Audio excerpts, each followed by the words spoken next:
चलिए बढ़ते हैं आगे। यूपी में इम्तिहान की घड़ी खत्म हो गई है। अब रिजल्ट का हर किसी को इंतजार है। 403 सीटों के इस महासमर में कई दिग्गजों की साख का सवाल है। 7वें चरण का चुनाव खत्म हो गया है। आजमगढ़ वोटिंग के मामले में अव्वल रहा है, तो काशी में भी बम्पर वोटिंग हुई है।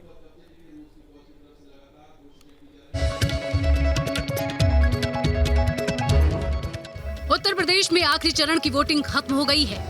अब सभी पार्टियों और नेताओं की किस्मत ईवीएम में कैद होने के बाद हर किसी को 10 मार्च का इंतजार है। इस चरण में कई दिग्गजों की प्रतिष्ठा दांव पर लगी है। बीजेपी का साथ छोड़कर इस बार एसपी में गए ओम प्रकाश राजभर समेत कई वो नेता हैं जिन पर हर किसी की निगाह है। यूपी का मतदान खत्म होते ही सीएम योगी ने एक बार फिर सरकार बनने का दावा किया।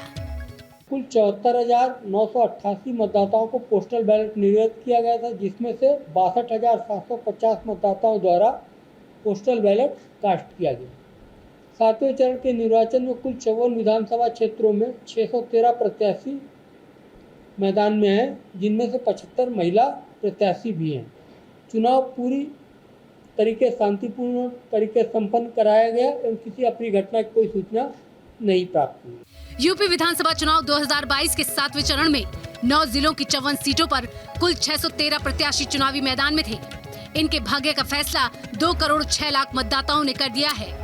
आखिरी चरण की वोटिंग खत्म होते ही मतदान अधिकारियों ने इलेक्ट्रॉनिक वोटिंग मशीन और वीवीपैट को सील कर दिया।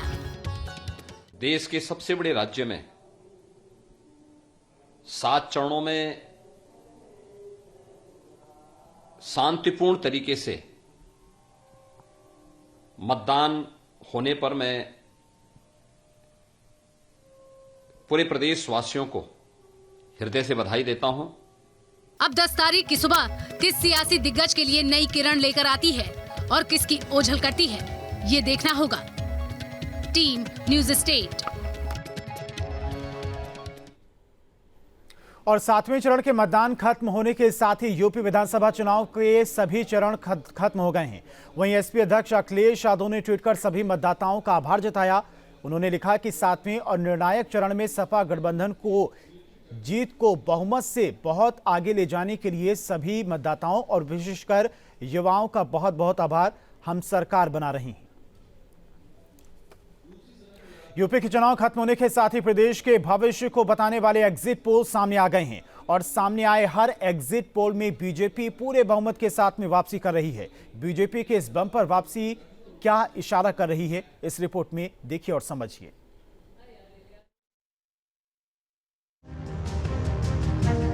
सातवें चरण का चुनाव खत्म होने के साथ ही यूपी के एग्जिट पोल सामने आए और सामने आए हर एक एग्जिट पोल में बीजेपी फिर एक बार बम्पर वापसी करती नजर आ रही है। उत्तर प्रदेश में फिर से बीजेपी सरकार की वापसी का दावा करते एग्जिट पोल के आंकड़ों पर नजर डालें तो नेटवर्क 18 टारगेट के एग्जिट पोल में बीजेपी 236 सीटें जीत रही है। समाजवादी पार्टी को 145 सीटें मिल सकती हैं, बीएसपी 17 और कांग्रेस को 5 सीटें तक मिल सकती हैं। टाइम्स नाउ का एग्जिट पोल भी बीजेपी को 225 सीटें जिता रहा है। 151 सीटें समाजवादी पार्टी के खाते में आ सकती हैं।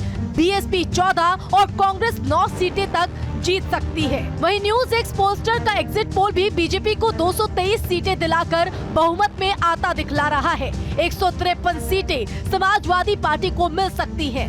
बीएसपी को 19 और कांग्रेस का खाता भी खुलता नजर नहीं आ रहा। टीवी 9 का एग्जिट पोल भी बीजेपी को 211 से 225 सीटें दिला रहा है। समाजवादी पार्टी को 146 से 160 सीटें मिल सकती हैं। वहीं बीएसपी 14 से 24 और कांग्रेस 4 से 6 सीटें जीत सकती है। वहीं रिपब्लिक के सर्वे की माने तो बीजेपी को 262 से 277 सीटें मिलती नजर आ रही हैं। 119 से 134 सीटें समाजवादी पार्टी और 7 से 15 सीटें बीएसपी जीत सकती है। इस सर्वे के हिसाब से भी कांग्रेस का खाता खुलता नजर नहीं आ रहा। यानी इन सभी का औसत निकाला जाए तो बीजेपी 235 सीटें जीत सकती है। 145 सीटें समाजवादी पार्टी के पास जा सकती हैं। वहीं 16 सीटों पर बीएसपी की जीत हो सकती है और कांग्रेस के खाते में 4 सीटें जा सकती हैं। और अब नजरें न्यूज 24 चाणक्य और एक्सिस माई इंडिया के एग्जिट पोल पर भी डाल लेते हैं। चाणक्य के एग्जिट पोल के हिसाब से बीजेपी 294 सीटें जीत रही है। एसपी को 105, कांग्रेस को 1 और बीएसपी को 2 सीटें मिल सकती है। अन्य के खाते में भी 1 सीट जाती नजर आ रही है। एक्सिस माय इंडिया का एग्जिट पोल ये भी कहता है कि बीजेपी 288 से 326 सीटें जीत रही है, तो वहीं समाजवादी पार्टी 71 से 101 सीटें जीत सकती है। 1 से 3 कांग्रेस, 3 से 9 बीएसपी और अन्य दलों को 2 से 3 सीटें मिल सकती हैं। यानी औसत देखा जाए तो बीजेपी को 301 सीटें मिल सकती हैं। वहीं एसपी 96 सीटें जीत सकती है, कांग्रेस को 3 सीटें मिलने की उम्मीद, वहीं बीएसपी 7 और अन्य 3 सीटें जीत सकते हैं। इतना तो साफ है कि एग्जिट पोल फिर एक बार बीजेपी को बम्पर बहुमत के पार पहुंचा रहे हैं। वहीं एग्जिट पोल सामने आने के साथ ही सीएम योगी ने मीडिया से बात की और मतदान के महापर्व में शामिल होने के लिए सभी का शुक्रिया अदा किया। देश के सबसे बड़े राज्य में 7 चरणों में शांतिपूर्ण तरीके से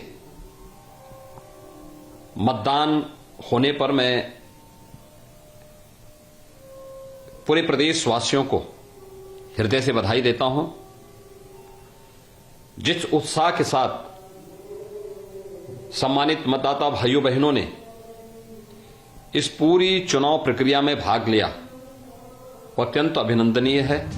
हर एग्जिट पोल में ये दावा किया जा रहा है कि यूपी में योगी मॉडल फिर एक बार वापसी कर रहा है। प्रदेश में योगी आदित्यनाथ के चेहरे पर बीजेपी ने जो दाव चला था वो कामयाब होता दिख रहा है। अब इंतजार 10 मार्च का है, जिस दिन ये साफ हो जाएगा कि यूपी की जनता ने क्या फैसला किया है और प्रदेश में सत्ता की चाबी आखिर किसको सौंपी है। Team news state.